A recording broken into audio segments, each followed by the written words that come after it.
Welcome to the Committee for Responsible Federal Budget's virtual event on Reconciliation 101, the budget resolution and what comes next. With the House Budget Committee currently discussing their budget resolution, this certainly is perfect timing. To help during the reconciliation process, the committee has published a budget offsets bank with tens of trillions in options to help reduce the deficit. I will be dropping a link to that website in the chat during the presentation. Before we get started, I wanted to let you know that you could submit questions through the Q&A function in Zoom. We are expecting over 1,000 people today, so I apologize in advance if we are not able to get to your question.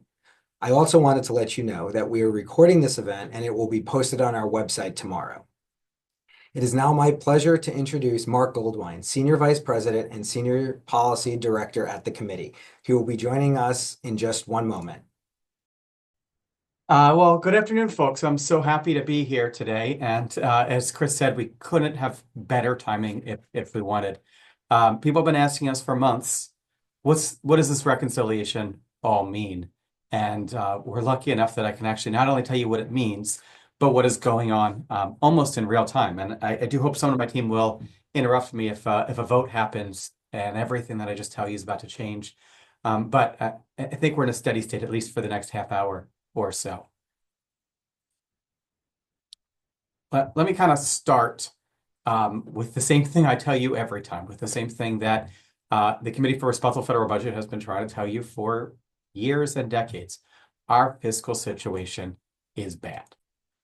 Over the last year, the $2.1 trillion. So we kind of track that 12-month moving average of the deficit, and we're at $2.1 trillion. And this isn't an anomaly. In fact, $2 trillion deficits is the new normal. If we went back to 2015, we were borrowing $500 billion a year.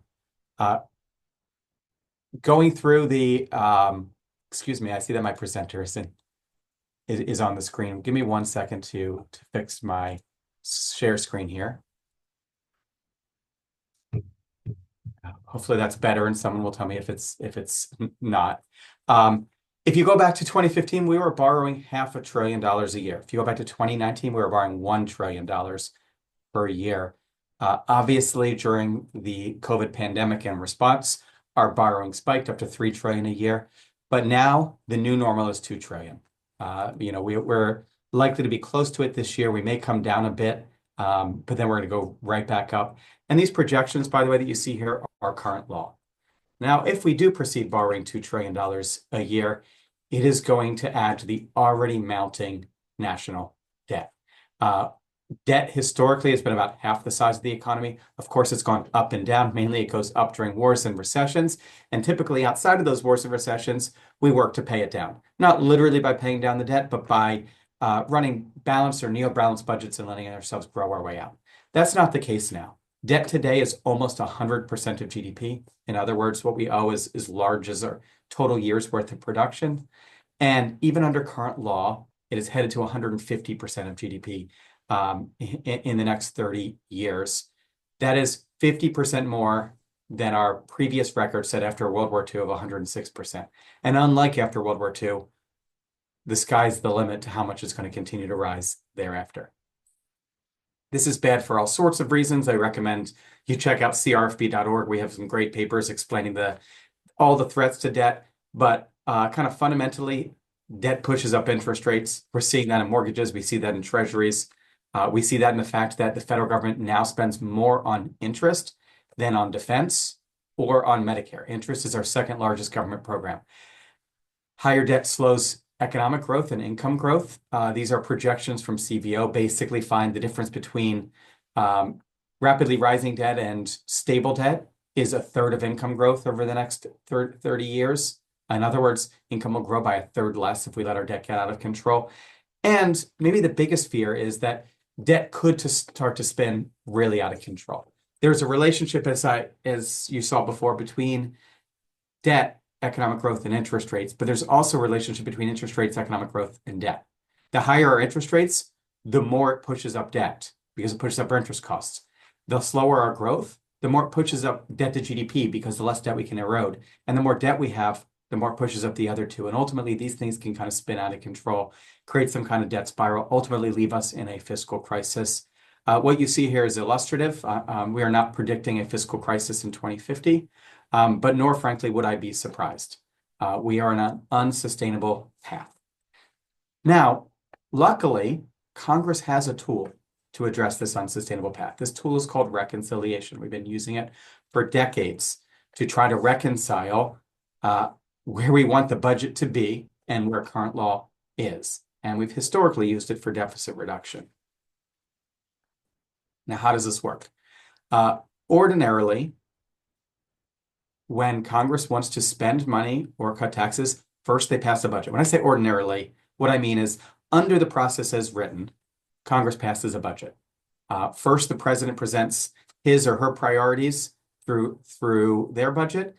Congress reviews it, submits their own budget, and then works to enact that budget through legislation. Now, the congressional budget kind of does two things. The one thing is it sets the Congress's priorities. It says, here's where we want to spend, here's where we want to tax. But the other thing is it unlocks certain ways to achieve those priorities. On the discretionary side, it sets appropriations levels that then lets the committees go and decide how to allocate our money for defense and for State Department and for Homeland Security and things like that.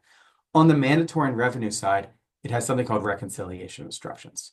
And reconciliation instructions are sort of fast track instructions that let the different committees design their own tax and spending parameters. We'll send around this slide deck later, but this kind of shows the full set of process. First, the House has a bill, then the Senate has a bill, then they come together, resolve their differences, ultimately send their instructions, then each of the committees work. I'm not going to get into too much detail on that, except for maybe in the Q&A, but to tell you that we're very early in the process, and I'll get to that more in a minute. But what is reconciliation specifically? Like I've told you generically, reconciliation is how they set their tax and spending priorities. But really, it's a special fast track process that allows the House and the Senate, and especially the Senate, to do things that might otherwise not be possible. Because typically, to pass anything in the Senate, you need 60 votes. Not only do you need 60 votes, but you need attention. You need attention from leadership, you need attention from the committees, and then you need 60 votes to pass. Reconciliation, first of all, forces that attention because it gives specific instructions to the committees, and it tells them you need to go meet these instructions. And then, if the committees do meet those instructions, it gives them this fast track procedure. And there's all sorts of elements to it, including limits on how much debate there can be and things like that.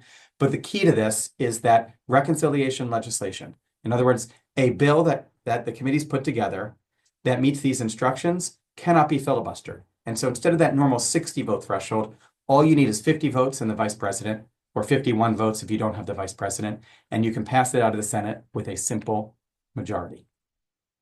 Now, this doesn't mean they can do anything. Reconciliation has certain rules, provisos, provisions. First of all, the instructions themselves, they can't really tell the committees what to do. All they can tell them is how much to save or how much to spend or how much to borrow.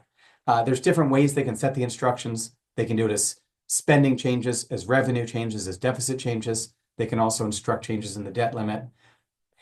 Typically now we use deficit instructions, but either way, all they can do is set a top line number. So for example, they can say, Finance Committee, that's the Senate, you can borrow no more than $5 billion, or you must save reduce borrowing by at least $12 billion.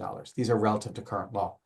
And then the committees go and they need to put together legislation that meets this instruction. If the instruction is you can only borrow $5 billion and the committee borrows $6 billion, it's no longer compliant. It's subject to that same filibuster with the 60 vote threshold. It has to meet these instructions.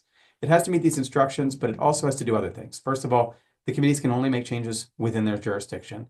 Secondly, they can only make changes to mandatory spending and revenue and debt limit. They can't do discretionary. And thirdly, they must abide by what's called the Berg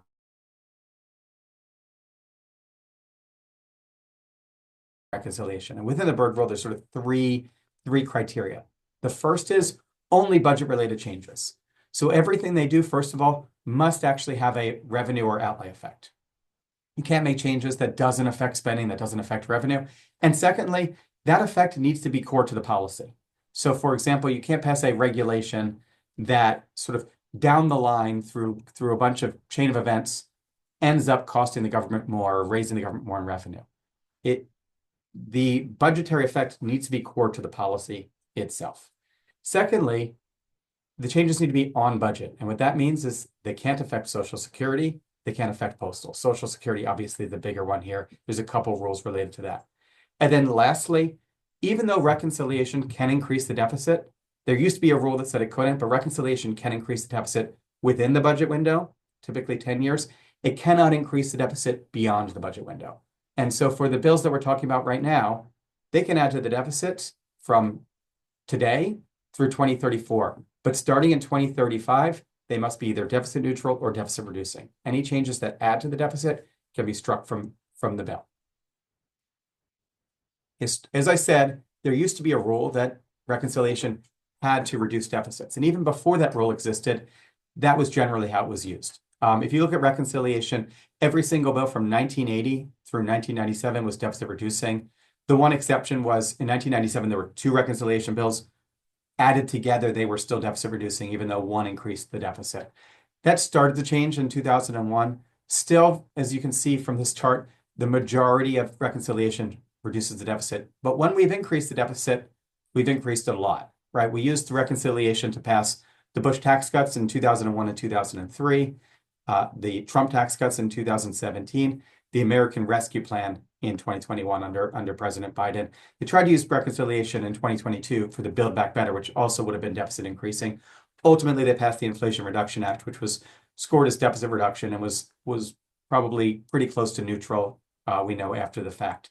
But reconciliation can either reduce or increase the deficit. Obviously, since everything I showed you before, it's better if it's reducing the deficit.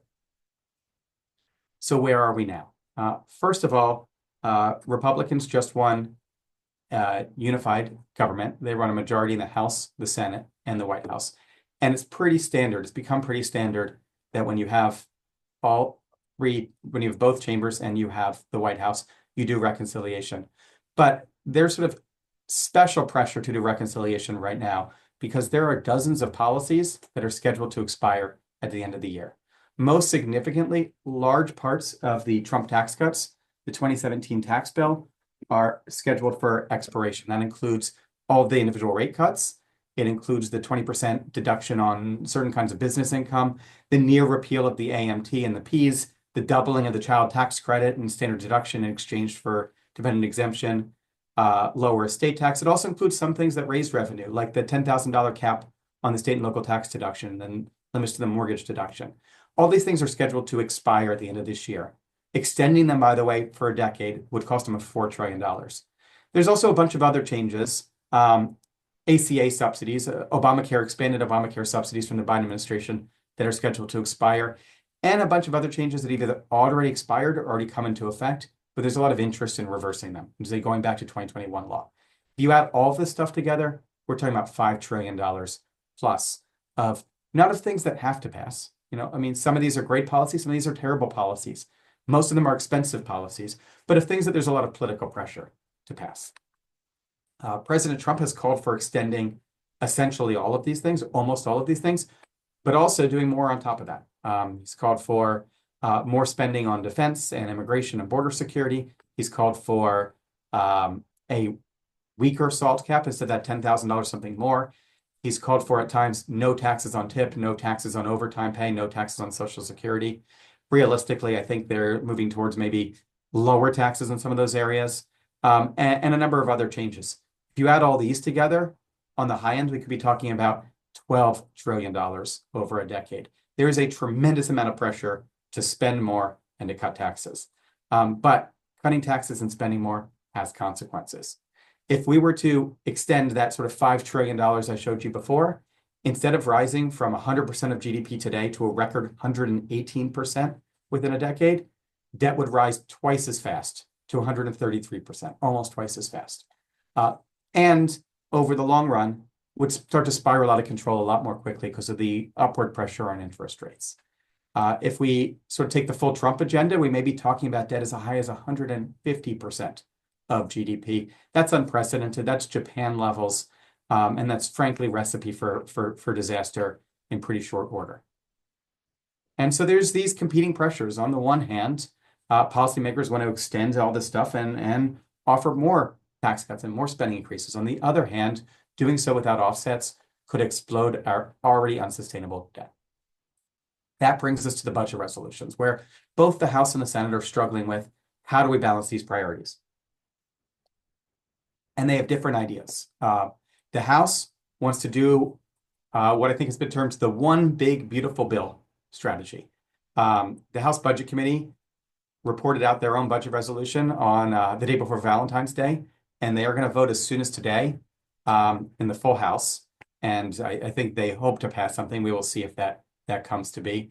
Their budget resolution has reconciliation instructions that taken together would add about $2.8 trillion to the debt. That's through 2034. All the other numbers I showed you are through 2035, but they're actually using essentially last year's budget resolution. So this would be a little bit higher in an equivalent basis, $3.5 trillion. But we're talking about $2.8 trillion added to the debt. This would be the combination of 4.5 trillion of tax cuts, 2.9 trillion of spending cuts, 2.6 trillion of economic feedback. And this is only the mandatory section of that. The budget also assumes discretionary savings. They claim that their budget would reduce debt to 111% of current law GDP, or 111%, excuse me, of GDP, up from 117 today. But that counts on some pretty generous economic assumptions, which I'll get to in a moment. So that's the House strategy, 2.8 trillion. I'll get into more later. The Senate strategy is a two-bill strategy. They want to start with just the spending increases, the money for defense, homeland security, immigration, a few other smaller things. They say they would like to pay for that, and then they'll do the tax cuts later. Their budget as a whole calls for a lot more spending cuts, $12 trillion almost of spending cuts, but almost all of them are unspecified. And so in that sense, they're not real. They claim they would stabilize the debt at 100% of GDP, but again, that's based on those unspecified cuts. What really matters isn't the unspecified cuts. It isn't the economic assumptions. It's the reconciliation instructions. And here's a side-by-side that I think will be helpful. Remember I said the House wants to borrow $2.8 trillion. That $2.8 trillion includes $4.5 trillion from the Ways and Means Committee. That's the tax writing committee. Another $300 billion or so from the other committees that mainly do that immigration stuff. But it's then partially offset with $880 billion from energy and commerce. That would mainly be reductions in Medicaid spending, but it could also include things like spectrum auctions, various rules around energy and other things like that. $330 billion from education and workforce. That would mainly be from rolling back some of the Biden administration's student debt proposals or student debt plans that are in effect or currently being on hold in the courts, but also probably more fundamental student loan reform, maybe some changes in Pell Grants and some other programs. Department of Agriculture has an instruction for $230 billion of savings. I assume that would mainly come from the food stamps program, mainly from rolling back the Biden administration's expansion of food stamps. They sort of unilaterally increased benefits by 21%, but it may come from other things like work requirements and categorical eligibility and maybe even agricultural subsidies as well.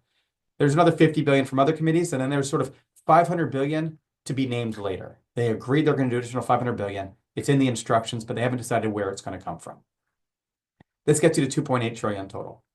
The Senate, meanwhile, if you add up all their instructions, because remember, it's only one bill so far, just spending, it actually allows them to borrow $516 billion. But they say that that's because they've given overlapping instructions to two committees. They don't know how they're going to divide up their immigration and border security between Judiciary and Homeland Security. So they said, let's give them both the opportunity to do all of it. They're promising us, don't worry, we're not going to double use that money. And so actually it's more like 300 some billion, 350 billion. And they say they're going to pay for that with deficit reduction. They haven't specified that deficit reduction, but their intention, at least they tell us, is to have no borrowing in this first bill. On the other hand, there's we're hearing a lot from the Senate that they intend to maybe do a lot of borrowing in their second bill. And so if you add the tax cuts, we might be talking about 3.8 trillion from the Senate, 3.7 trillion, excuse me. It could be even higher. This is just the number that was in their budget. Could be lower. We don't know yet because we've only seen the first of two bills. But I think this is a reasonable assumption. That's where the Senate is headed. Either of these bills would mean massive increases of borrowing relative to current law. Not as high as what I showed you before, doing the full extension plus all these new no taxes on anything, but pretty darn large and a very rapid upward trajectory. They would both mean exploding interest costs. Here I'm just using the House bill, which is the lower of the two, but the one that we have more specificity on because the Senate is sort of some guesses. Under the House bill, interest by the end of the decade would consume a quarter of all revenue. This is what the rating agencies look like to decide if we're sustainable. How much of our tax dollars are going to interest? And you can see here it'd be a quarter of it, 4.3% of GDP. That is well above historic records, which are a point lower than that. Interest would just start to explode under these bills. And there's all sorts of excuses we hear about why this wouldn't be the case. The House bill, for example, says they're going to get $2.6 trillion from faster economic growth. I don't know where that growth is coming from, but I can tell you it's not coming from the tax cuts. Tax cuts can grow the economy, and that economic growth can generate revenue. But that revenue will at best be a fraction of that 2.6 trillion. If we ask the Joint Committee on Taxation, they think it's going to be 370 billion. If we ask the Congressional Budget Office, they actually think the dynamic effects are going to hurt deficits because higher borrowing means higher interest cost. And so they actually think we're going to lose 60 billion more. Looking at a number of outside forecasters, they think anything from 15 billion on the low end to 580 billion on the high end. These are all reasonable estimates. I will say that 580 doesn't include the interest effects. And so that's actually, I think, too high because it only is half the story. But even if we assume that 580, that is nowhere close to the $2.6 trillion that is assumed in this bill. And while there are other things besides tax extensions that could be driving this, regulatory reform, energy, things like that, there's just no way to get from here from there. We've done some estimates, and we think basically to get the equivalent amount of revenue, which would be 3 trillion or so through 2035, you would need to have the economy grow 14% larger than what it is growing, than what is projected to be. The output in 2035 would have to be 14% above. Again, if you look at other estimates, the high end thinks maybe revenue, so GDP will be 1% higher. And deregulation and other deficit reduction and energy reform, maybe that could get you another 1% on the high end. On the other hand, things like tariffs and immigration restrictions will push in the other direction. On net, I would be surprised if we really saw any major change in GDP. Certainly, there's no plausible world that the economy is 14% larger as a result of the policies currently under consideration. This is just fantasy math. It's just another way of showing you the same thing. Tax cuts can pay for a small share of themselves. This is the extensions. They don't pay for all or most of themselves. And we heard, well, TCJA paid for itself before. That's just not true. People look at projections before TCJA went into effect and after it went into effect, and they say, look, revenue is $1.5 trillion higher than we thought. Therefore, it's paid for most of itself. Most of that's inflation, folks. If you adjust for inflation, the fact that inflation is higher than we thought, revenue pretty much has matched where we thought it would be every year except for 2022. The rest of it is a one-time revenue surge we got right after the pandemic. And the way to tell the story that a tax cut passed in 2017 had no effect on revenue for a bunch of years, surged revenue 1 year, 5 years later, then had no effect again, just doesn't make sense. We know why this surge happened. It happened because there was this huge inflation that caused taxable income to rise before the tax code adjusted. It happened because there was this huge surge in capital gains, a bunch of other things related to the pandemic. It was temporary, one time, unrelated to TCJA. There's just no evidence that TCJA paid for a large share of itself. There's ample evidence that it paid for a modest share of itself, 10 to 20%, not 80 or 100%. And there's also some other gimmicks I would encourage you to ignore as well. We're hearing a lot of this idea of current policy baseline. What if you sort of assume the tax cuts are already in effect, then they don't cost anything? Of course, that doesn't make the cost disappear, just hides them. That doesn't change the reality that cutting taxes is going to make the debt explode faster. It just lies about it. Tariffs are the other thing we hear. Well, the president can raise tariffs. That's fair. Tariffs can raise real revenue, but they actually have to go into effect. The president actually has to implement the tariffs, and they have to stay into effect. The threat of tariffs does not raise any revenue. And in fact, the threat of tariffs can lose revenue. We'll be estimating tariffs, by the way, as they're introduced on our website, crfb.org. You should check it out. Another gimmick we'll expect to see a lot is arbitrary sunsets and expirations. This is sort of the opposite of current policy. The current policy trick was last time around when they passed the TCJA, they had it only go for 8 years. That got them to get the cost down. They'd some things go even less, 5 years. That made the cost seem smaller. And now they pretend as if they did it permanently. They may be trying to play the same trick again, have the policies expire after a few years. That doesn't make them cheaper, just makes them shorter. And then lastly, we're hearing, well, DOGE is going to come up with the savings. Now, I'm excited to see what kinds of program integrity innovations and reforms to bureaucracy and other things that DOGE can actually come up with, and then Congress could then pass into law or can be implemented through the regulatory process. But you can't count savings that haven't yet materialized, right? And what we've seen so far from DOGE is in the single-digit billions, and a lot of these are savings that Congress actually, under the law, at least under the law as it's written right now, would need to codify through rescissions. The executive branch only has limited authority under under various laws to cut spending on its own. But there is a way that they could avoid all this debt increase, right? In fact, there's two ways. The one way is they can make the TCJA itself cost less. We have a great tool. We'll send it around called the Build Your Own Tax Extensions tool, where you can go through each provision that's expiring, and you could say, I want to extend it, I want to let it expire, or I want to change it in a variety of ways. And you could design a bill that is, instead of 4 trillion, only costs 2 trillion, or it costs 0, or actually raises revenue. And that's one thing to do, because parts of TCJA were great, parts of TCJA aren't very good. Parts could be made better, perhaps by making them raise more revenue. You know, if a SALT cap at $10,000 is good, and I think it's good, a SALT cap at $0 is probably better. And a SALT cap that you can't cheat on by using various workarounds is even better than that. And so there's opportunity to make that Ways and Means number way lower by having the TCJA cost less. And by the way, there's tons of plans out there. There's probably a dozen different plans out there that extend TCJA in a fiscally responsible way. Interestingly, the vast majority of them come from, I shouldn't say the vast majority, the majority of these comes from groups on the right? So what you see in this chart is groups from the left, right, and center. It's mostly groups on the right that want to preserve the most important parts of TCJA and want to do it in a way that is sustainable. And so they put together plans that would extend TCJA and modify it in fiscally responsible ways.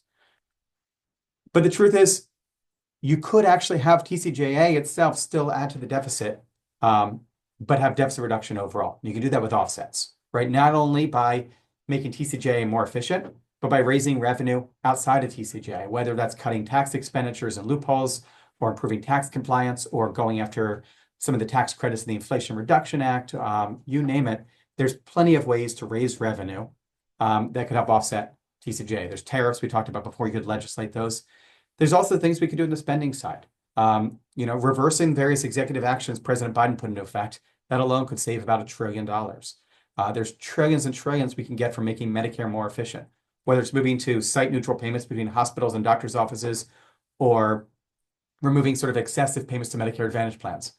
Similarly, within the Medicaid space, there's a tremendous amount of money that can be saved, not only by changing the matching rate or who's eligible or work requirements, but also by going after states that are essentially scamming the federal government, that are kind of colluding to inflate their Medicaid costs and then sending the federal government the bill. There's other places for savings too, whether it's the Affordable Care Act, welfare programs, user fees and asset sales, federal employee benefits, you name it. There are literally tens and hundreds of trillions of dollars out there. There's $100 trillion out there of spending and tax breaks, $100 trillion over the next decade. It only takes a small fraction of that to pay for this legislation. And by the way, if you think, okay, well, you're not being specific enough, check out crfb.org/offsets, because we've been releasing about an offsets bank a week covering different areas, everything from changes to the TCJA to higher education reforms to Medicaid, you name it. If we don't have it up there yet, we will in the coming months. Check it out. We have lots of ideas out there. There is no reason they need to have legislation that is adding to the debt when the deficit is so bad. So given where we are and given where we need to be, this reconciliation is sadly going in the wrong direction, and it doesn't need to be this way. There's tremendous opportunity to make changes that extend the important tax cuts, that promote economic growth, and that get our spending and debt under control. And at this point, I'd be happy to take anybody's questions. Thank you.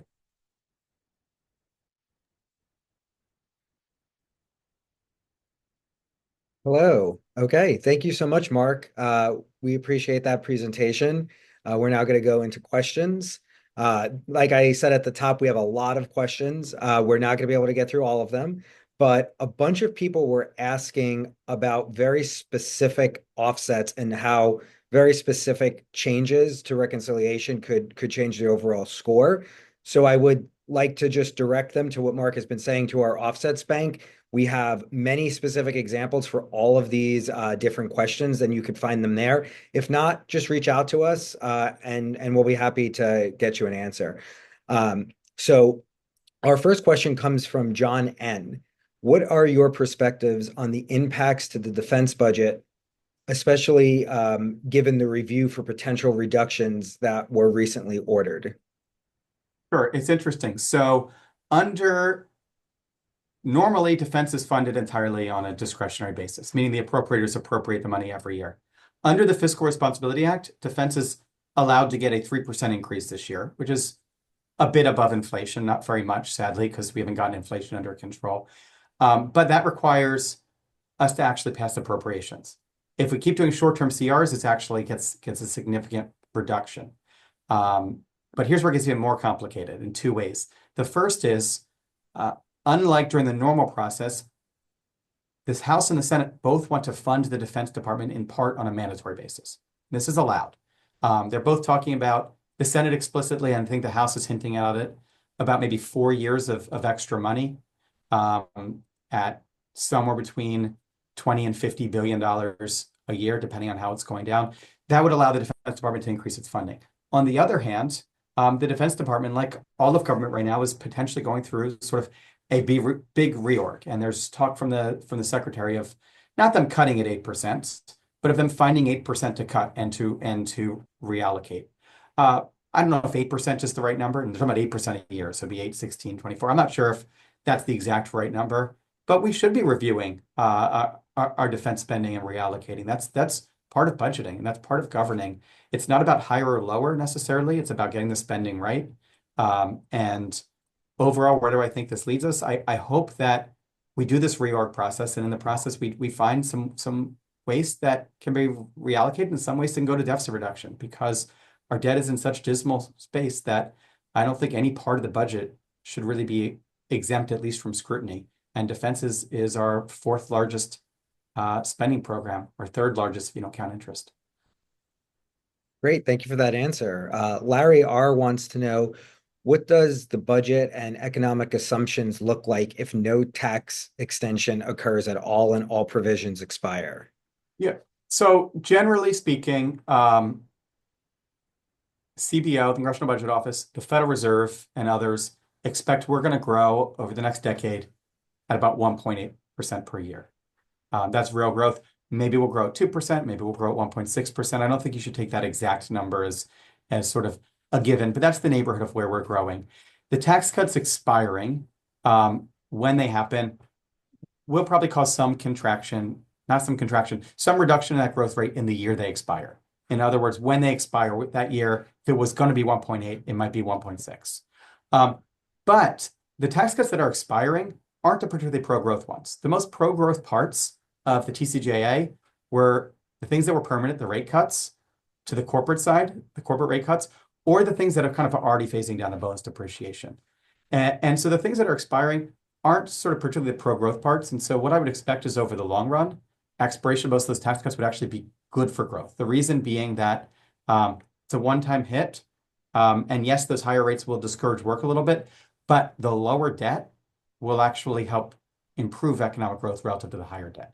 And so if we were to extend all of the tax cuts, all the individual tax cuts, we'll probably still grow at 1.8% a year, but it would be a little bit higher in that first year and a little bit lower in those subsequent years, probably 1.7 or so per year in those subsequent years.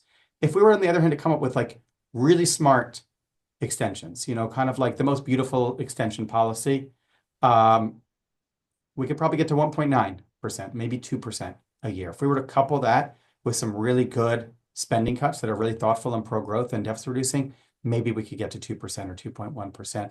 There's just not much that this stuff can move the needle. Like the House is talking about 2.6%. It's really hard to imagine how we get to 2.6% from policy. We could get there maybe from a combination of good policy and really good luck. But that is a very ambitious goal. If we can get on the right side of 2%, I would consider that a victory. If we can move directionally towards 2.5%, I would be thrilled. I would love to do that. And the key to that, by the way, is having fiscally responsible policy, because debt is a tremendous weight on our economic growth. Thank you. Michael S. wants to know, Would technical corrections to past tax legislation be allowed in a reconciliation bill? That is, whether they would meet the requirement to have a revenue effect or not. This is a great question. So for those that aren't sort of in the weeds on congressional policy, uh, technically a technical corrections bill or technical corrections law is a law that changes legislative language to match its original score and its original intent. And so by definition, the strict technical corrections don't have a revenue effect. And so probably they would not be allowed under the Byrd rule because you don't have any effect on the budget. But remember, most of the tax cuts are expiring. And even though you can't have a policy that itself has no effect on the budget, you can have terms and conditions to policies that do have an effect.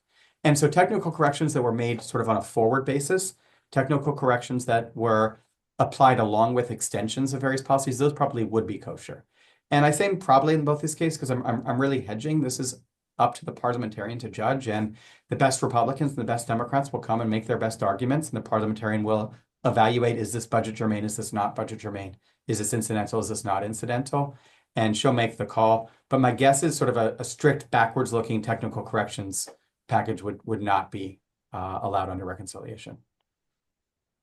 Great.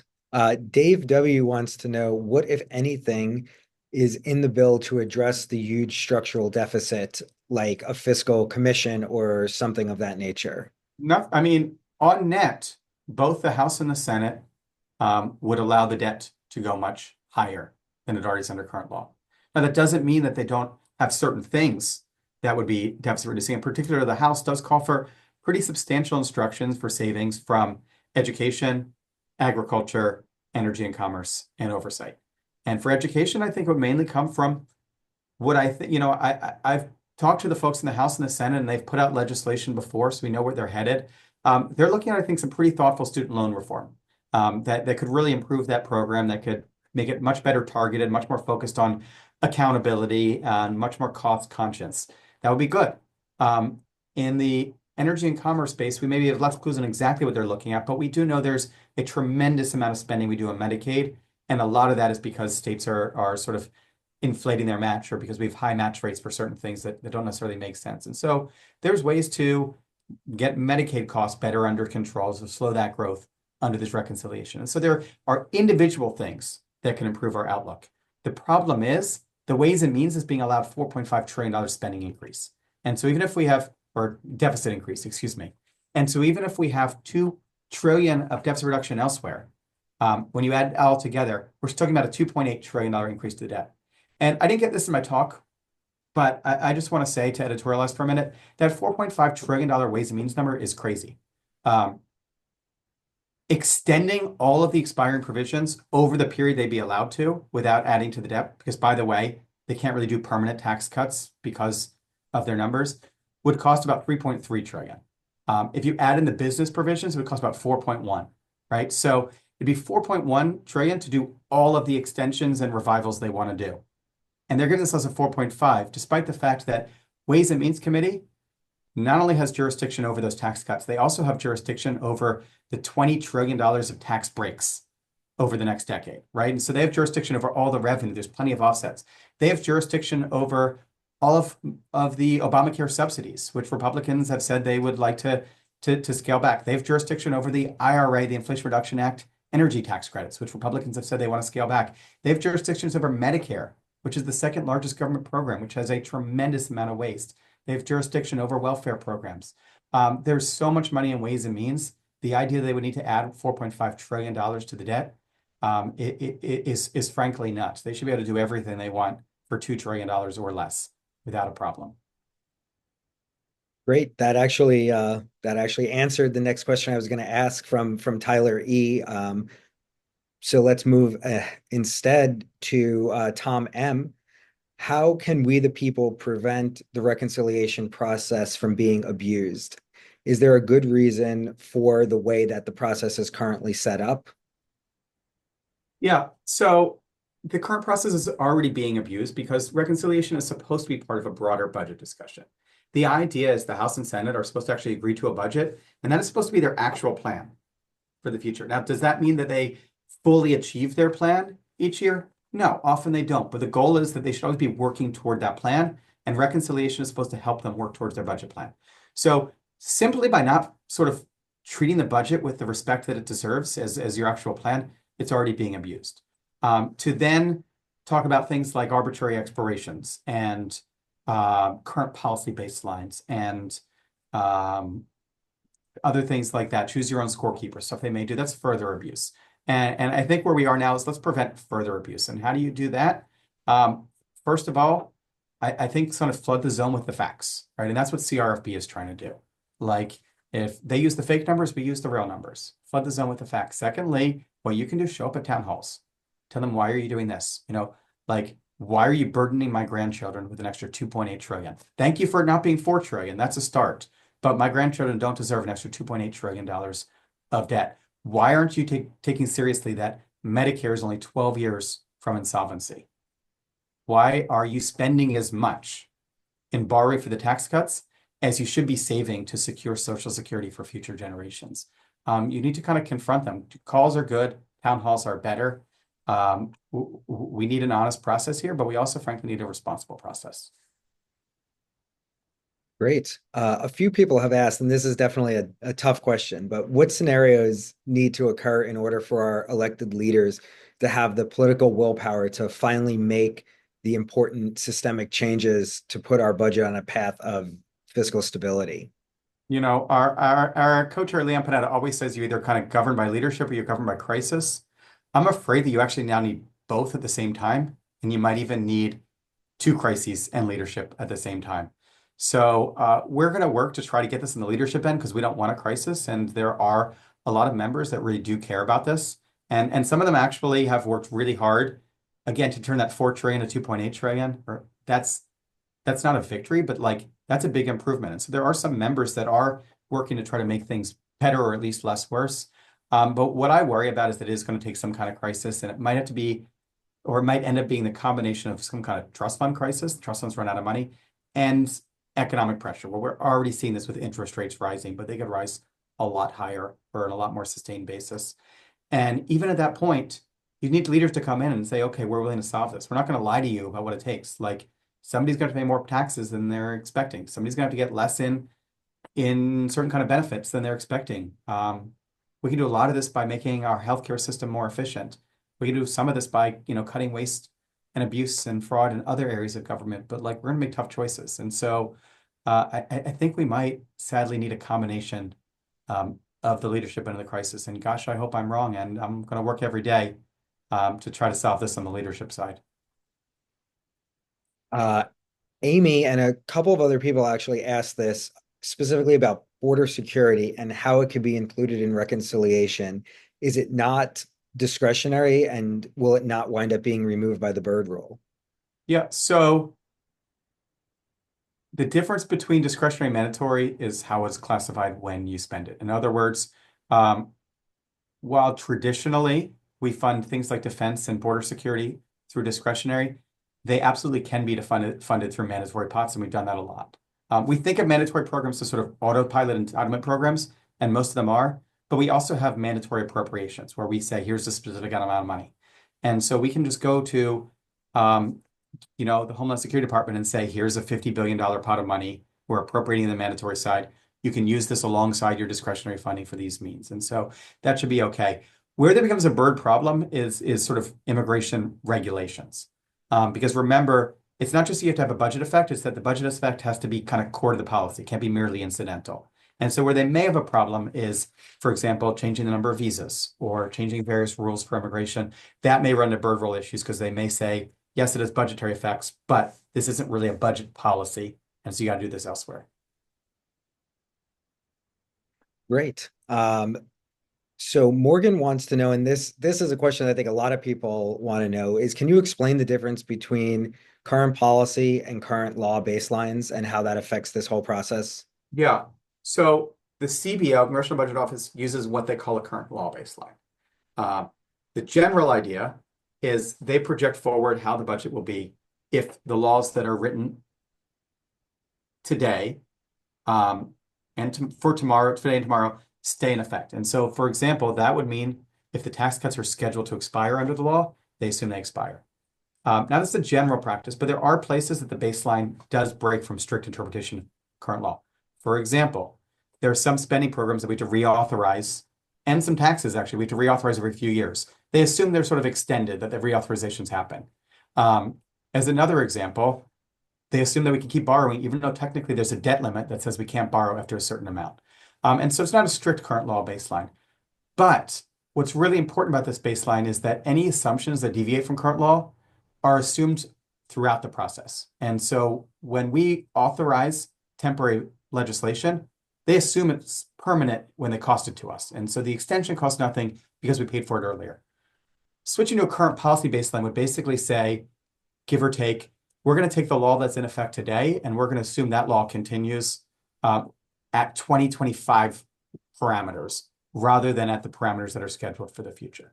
And specifically, people care about that in the context of the expiring tax cuts. They would assume the expiring tax cuts are continued. This is problematic for sort of two key reasons. The one is you'd be assuming away $4 to $5 trillion of debt, right? So the one is you're just assuming away the debt. But the other is you are letting Congress evade any responsibility for that money because they didn't assume it permanent when they made it expire before, right? And so if back in 2017, they had said, we want to have these tax cuts expire so that we can review them. But we want to charge ourselves for them being permanent because we want to be honest about the full likely cost. Then a current policy baseline would be completely appropriate. But instead in 2017, what they did is we're going to make this temporary so that we can say it was cheaper, so that we can meet our reconciliation instructions, so that we can meet the Byrd rule. And now they're saying, now let's assume this permanent. That's just a huge gimmick. And if you think for a second, it opens the door to all sorts of new gimmicks, right? The next administration could come in and they could say, here's a policy I really like. You know, let's say it's universal paid family leave. I'm going to do universal paid family leave for 1 year. Doesn't cost that much for 1 year, maybe $20 billion, because not many people will subscribe the first year. Now I'm going to extend it, and I'm going to assume that extending is free. What they will have done in that process is basically added $1 trillion to the debt over a decade, or 500 billion, depending on how they structure it, and only charge themselves 20 or $30 billion.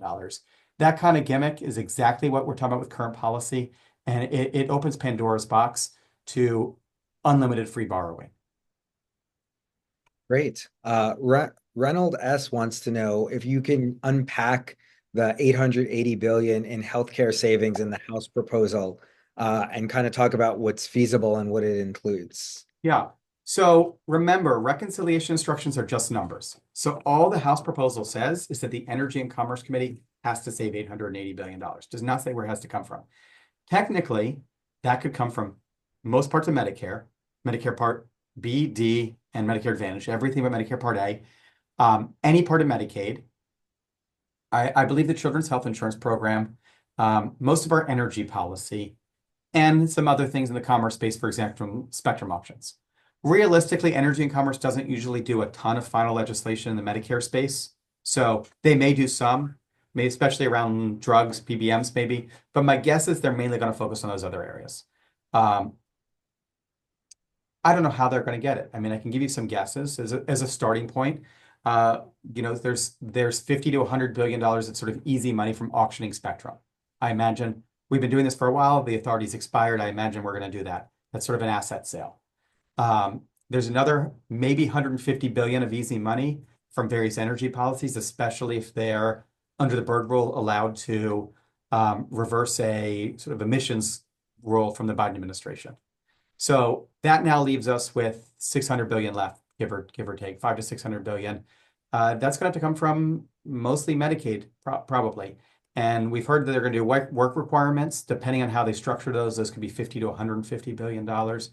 The rest they could do with per capita caps, for example, limiting the growth of each state's allocation. They could do it by cuts to the ACA expansion. What we've suggested, when we've kind of looked at this, is that they focus on where are states getting more money than is intended under the FMAP.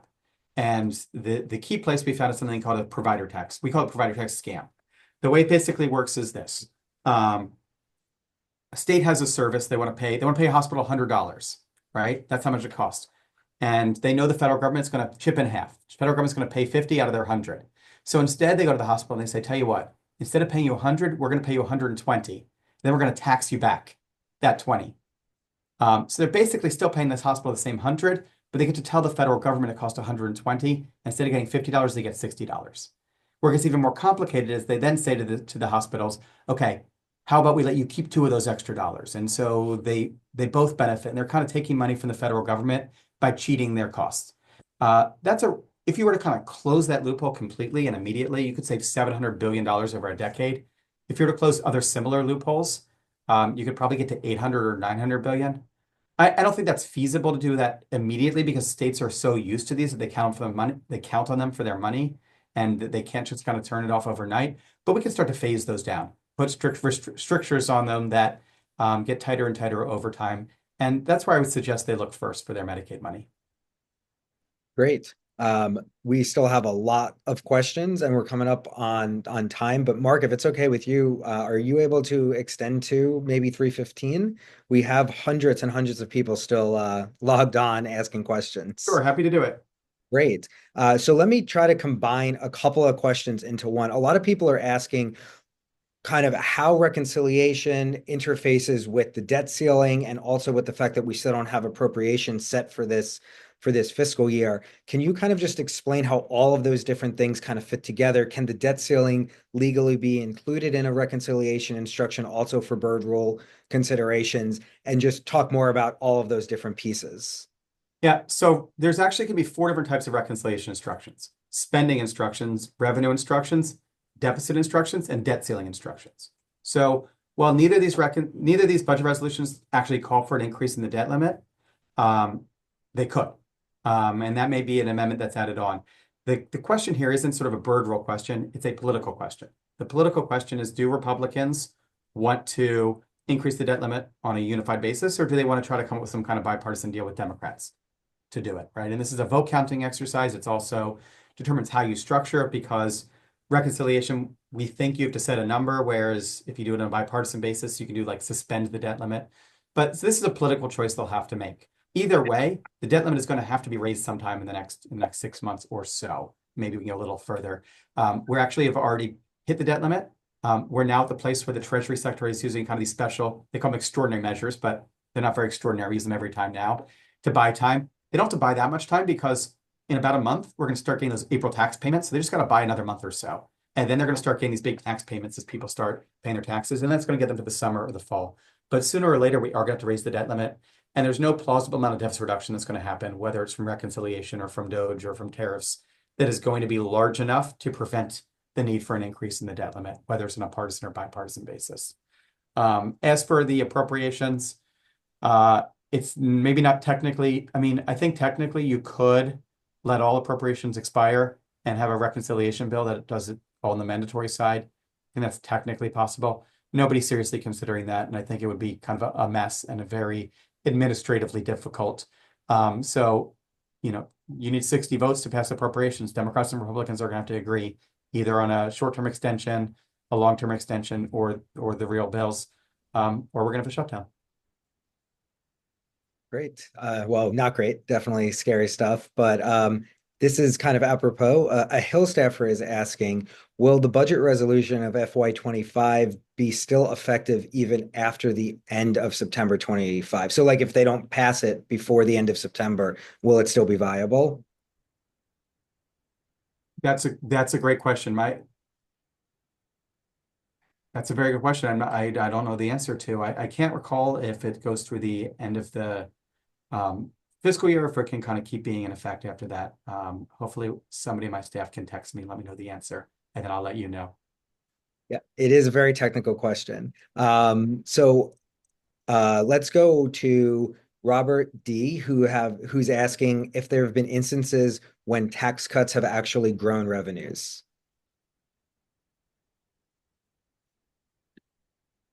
The Eisenhower tax cuts, the Kennedy tax cuts, the Reagan tax cuts, probably all had elements of them that paid for themselves, elements of them. For example, cutting the top rate to 90 from 90% to 70%. They probably had elements that paid for large shares of themselves over time. But even in those cases, the tax cut packages as a whole, I don't think did it. In order for a tax cut to pay for itself, there has to be kind of two criteria that are met. The first criteria is it has to be like really pro-growth. It has to do a lot to grow the economy. And the second is you have to be able to capture a lot of that growth through the tax code. And so, for example, when you cut the tax rate from 90% to 80%, that's pretty pro-growth because you're basically telling people now it's getting 10% of your income per hour of work, you're getting 20%. So you're basically doubling people's income. That should be pretty pro-growth. And the government still gets to capture 80% of it. And so those kinds of tax cuts you can imagine paying for themselves. The situation we're at now is not that. The situation we're at now is cutting from 39 to 37. That's going to marginally increase labor. Then we only get to capture 37% of that or less. And so I'm not saying there's never been a circumstance, but I can't think of actually a legislative package where the package as a whole has paid for itself, even though I can think of examples where small shares do. We're just not in that world today. And I did get an answer, which is that September 30th is the expiration day. And so if we don't do this by then, if we don't pass reconciliation by September 30th, they would need to then pass an FY 2026 budget and try again. Great. Building off of what you were just talking about, Caleb wants to know if you have any suggestions for specific policies or initiatives that will help to increase employment rates, kind of workforce development, which will also then help to control inflation so that all segments of the population benefit. Yeah. So employment rates are pretty decent right now. And for most populations, the changes that we can make are on margins. For example, the work requirements in the food stamps programs and Medicaid, if in theory, if they're designed well, those could marginally increase employment rates. Changes to various phase outs and kind of welfare cliffs can increase employment rates. But where the big money is for employment, where the kind of the big changes are with what I call marginal workers, people that are maybe in or out of the workforce. And I'll give you 4 populations in particular, one which is the most important. Workers with disabilities, formerly incarcerated, working parents, and older workers. These are all people that can be, all groups that can be in or out of the labor force, depending on the kind of incentives they have, the kind of support they have, and the kind of culture they have. And in particular, older workers are sort of a huge untapped potential. There's huge opportunity to increase the labor force by encouraging people to either, work a few extra months or years before they retire, or to rethink the way they retire instead of doing sort of binary, I spend my whole life working and then I stop, to think about phased retirement or encore careers or other things like that. Delaying people's retirement, by the way, not only can, I think, help with inflation and help boost economic growth, it also, on average, is good for the workers themselves. There's ample research that people that delay their retirement almost obviously are financially better off because they get to have more years of savings and fewer years withdrawing from their savings.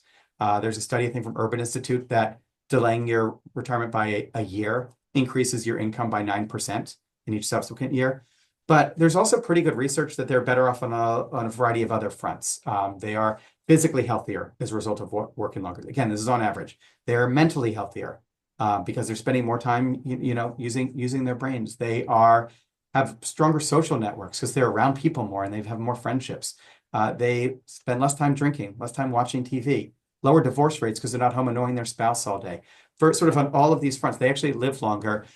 There's a huge untapped potential, I think, in helping to support older workers. And a lot of those same things apply to working parents, workers with disabilities, and formerly incarcerated.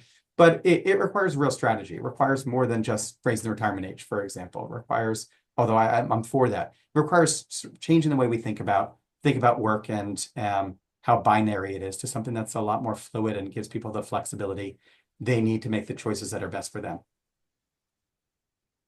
Very well put. Mary Beth has more of a kind of outside the beltway question, and she wants to know, do you have any suggestions for how we could educate the American people about the threat of debt and make them care enough to actually call their legislators, go to town halls, and do all those things that we need them to do to raise this issue more broadly? Yeah, so I think there's a few things that I try to point out that I have found people find compelling. The one is just how much we're spending on interest. We spend more at the government level on interest, servicing our past debt, than everything we spend on children, right? We're spending more to service the past than to invest in the future. We spend more on interest than we just spend defending our country through our defense budget. When I show people that, they are blown away. And then there's sort of this related thing, which is that these interest costs are also flowing into individual households because they end up paying more in their mortgages, more in their credit cards, more if they want to start a small business on their business loans, more in their student loans. And so those interest rates hurt them. We also know, and I showed you this earlier, debt slows income growth. And the problem with this is you don't see it year over year. Nobody can point to their salary and say, I was going to get a 2.6% raise, but I only got a 2.3% raise because of debt. But it's the kind of thing that accumulates over time. And we should over a 30-year period, income growth per person could be a third lower. And then lastly, we try to focus on what's going to happen if we let the trust funds run out. Social Security is only 8 years from insolvency, 8 years. And when that happens, it can only pay as much benefits as getting a revenue, which is the equivalent of 21% benefit cut. We've done the math on this. For a typical couple retiring in 8 years, they will see their benefits cut $16,500, $16,500 for a year's worth of benefits for a couple. That is nuts, and it is not something that any politician should be letting happen. And it's exactly what they are endorsing when they say we're not going to do anything about Social Security. Ryan has an interesting question. Are you able to send mandatory spending back to discretionary buckets and create less mandatory spending? We can reclassify mandatory spending as discretionary, but we can't really do it through the reconciliation process alone. I think there's kind of two ways to go about it. We could just say reconciliation starting in year X is going to zero out this particular account. And we're just going to count on the appropriators to do it. And that's an option. So we could say, we're going to zero out. Veterans is a great example, or Pell Grants. These are two great examples because these are things that are kind of a mix of mandatory and discretionary already. We could say, starting in 2028, pick a year in the future, it's 2027, we're going to zero out the mandatory pot and we expect the appropriators to appropriate. But you can't then make the appropriators appropriate. So then that counts on a second step where the appropriators then go forward and do it. Outside of reconciliation, you can do something a little bit more clever where you do a kind of a more formal reclassification. Interesting. Are you able to explain, Patrick wants to know more about kind of IRS funding. There's been a lot of talk recently about, firing IRS employees, cutting IRS funding. Does that actually bring down the debt or the deficit, or how do you factor in revenue loss there? Yeah. Remember I said that spending cuts don't pay for themselves? Sorry, tax cuts don't pay for themselves. If this were a few years ago when we were talking about sort of a unified Democratic control, I would always also say spending increases don't pay for themselves, because there's always this kind of, people always want sort of a magic solution. They're like, well, the tax cuts will pay for themselves with economic growth. It'll be like spending on more infrastructure, kids, or whatever is going to pay for itself with better economic growth. And I'd always say, well, spending increases don't pay for themselves. But there's one exception, and that is, or a couple exceptions, but that is spending on anti-fraud and program integrity measures. That can pay for itself. And the one that we know actually pays for itself the most times over is funding for the IRS. Every year, we lose $600 billion of revenue that people are supposed to pay in their taxes, but they don't because they are underreporting their income for the most part. Some of that is intentional. They're intentionally committing fraud. A lot of it's accidental. But funding the IRS is one way we know that can kind of reduce that gap. And every president, by the way, from Ronald Reagan through Joe Biden, including President Trump in his first term, proposed increasing IRS funding in order to reduce that tax gap. The corollary, I think, should be obvious. Is if you cut IRS funding, you are going to increase the deficit. For every dollar of IRS funding we cut, we're probably, depending on where we cut it from, we're probably going to increase the deficit by between $1 and $5, again, depending on which areas we cut. And so this is kind of, I want to say it's penny wise, pound foolish, but it's actually penny foolish, pound foolish, right? You are cutting the revenue generating arm of government in an effort to save money that is only going to cost you money. On the other hand, if we want to reorganize the IRS, I think there's a lot we can do to actually raise more revenue and do it in a way where we're focused more on, getting the best information and helping people to correct their taxes on the front end instead of being so harsh, and focusing on, this administration may have different priorities over where the fraud is. They may want to focus more on EITC fraud and less on fraud of, big businesses. That's fine. That's their priorities. And There's certainly ways we can make the IRS more efficient and better match the administration's priorities, but cutting their budget is going to cost us money, not save us money. So we're coming up again on the newly extended time frame for this. So Mark, is there anything that you wanted to kind of just close with, where you see this process headed, if you had a magic 8 ball to look into, and just kind of like bring us home? Yeah, I mean, reconciliation was originally used to help us reduce the deficit. And it was done at a time that, in hindsight, the deficit wasn't nearly as bad as it is today, right? And so the idea that as the deficit gets worse, we use reconciliation more and more to increase the deficit is bizarre to me. There certainly are many unmet needs. There certainly are many parts of the Tax Cuts and Jobs Act that were good policy, and there's good case for extending them. But this should be done in the context of our overall fiscal picture. If you check out some of the tools on our website, from our budget offsets bank to our build your own tax extensions, we can extend the TCJA, the important parts of it, in a reform and improved way, and do that along with other cuts in tax breaks and other cuts in spending that gets a substantial deficit reduction and puts us on the course toward a more sustainable debt. There's still chance for the House and the Senate to take that approach, and I really hope they do. If the choice is between letting the tax cuts expire and avoiding an extra $4 trillion to the debt, if you care about your children and grandchildren as opposed to your tax bill next year, I think you got to let the cuts expire. But there's no need to that. No need for that. We just need some responsible politicians that are willing to make the tough choices, and I hope they do. Great.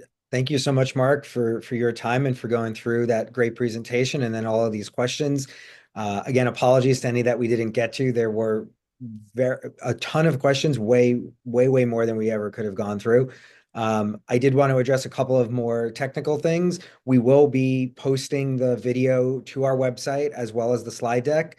It'll be under our events tab. We're also going to be sending out a follow-up email to everybody who registered to attend and everyone who attended this webinar with both of those items. Feel free to share those around. I had somebody from the media reach out asking if they could quote from this presentation. Absolutely, yes, by all means.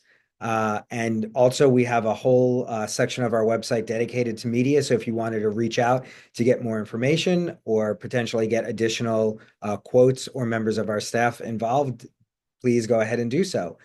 So with that, thank you all very much for joining us, and we hope you found this informative, and we look forward to welcoming you soon at another CRFB in-person or virtual event. Have an excellent afternoon.